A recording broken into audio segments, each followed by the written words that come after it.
What's good, YouTube? So, we're about to make Ben Wallace one of the best defenders of all time. Like, you can't go wrong with that. And so I'm gonna make what, in my opinion, the most accurate Ben Wallace build that there is. So, center. He played center. I go with all finishing because he's pretty dominant in the paint, defensively and offensively. Max, the one with max speed. He was fast. He wasn't the tallest. Um, and I prefer to max out all the finishing. You can just go down with it. Just save some attribute upgrades. Maybe put on mid range or whatnot. I personally, I don't do that. But max out basically all your playmaking except for leave one off of ball handle, just so you have that 20 playmaking, and then just max out basically interior, and then block, offensive rebound, and defensive rebound. Even though the stats aren't very high and you don't have that many badges, just trust me.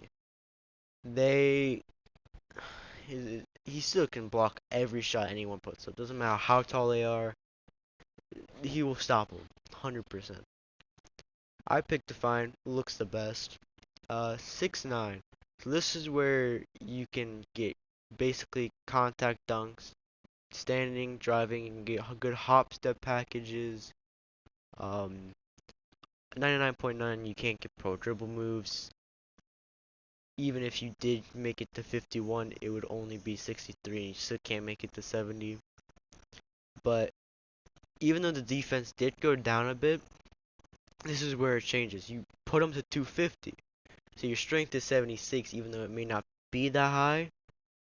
You still won't get bullied in the paint by 7'3" centers that are like 300 pounds and all that. Like you can't be stopped basically when you're playing defense. You can't shove you all the way. Too strong. And then you can max out the wingspan because for me, the post moves they don't really go down that much. Ball handle, not really that important because I can't really do anything with it anyway.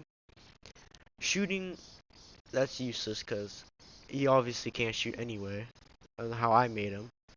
So his block is basically 80. It's 79.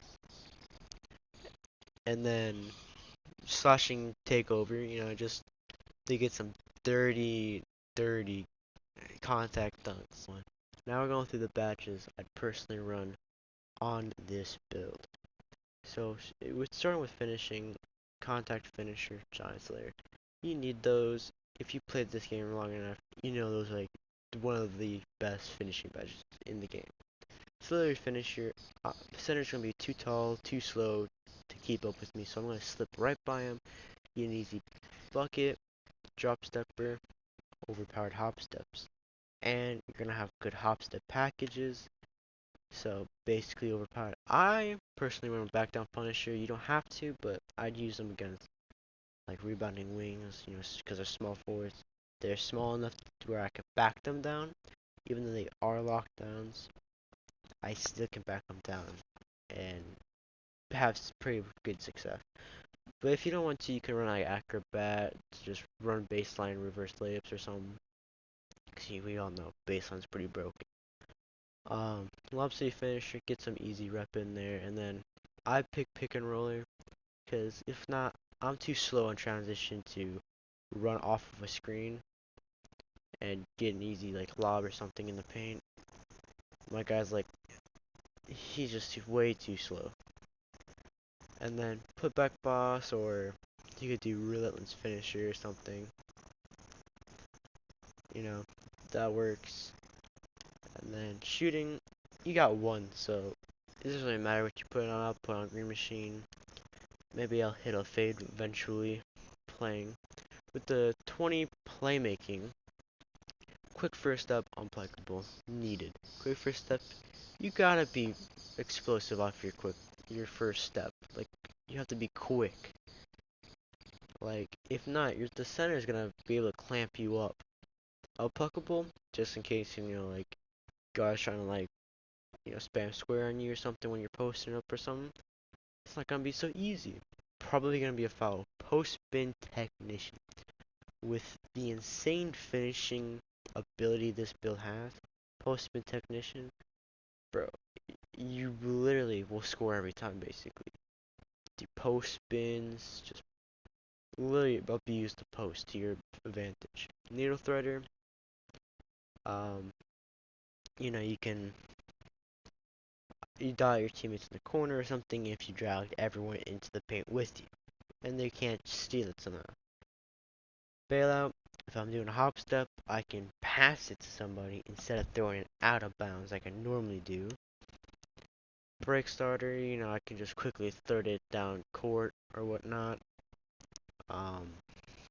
Once I get the rebound, I can just throw it down court without throwing it out of bounds as well. Lobster passer, you just gotta do it. Like, it's this easy rep in your hands right there.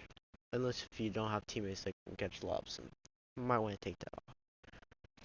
And then with the defensive, the clamps and intimidator is what I go for, and then rim protector, and then tireless defender. These are what I would personally run. You can make these two silver and put these on bronze, just so pogo stick can just quickly keep back up, just in case. Um, Post move lockdown, because a lot of people abuse the post. I'd personally probably go with like clamps on gold, and then post move lockdown on bronze, or just intimidator, because you're probably gonna go against averagely like a 7'3" center every game. So might as well just have down intimidator, gold. And that's basically all the badges I'd run on this build.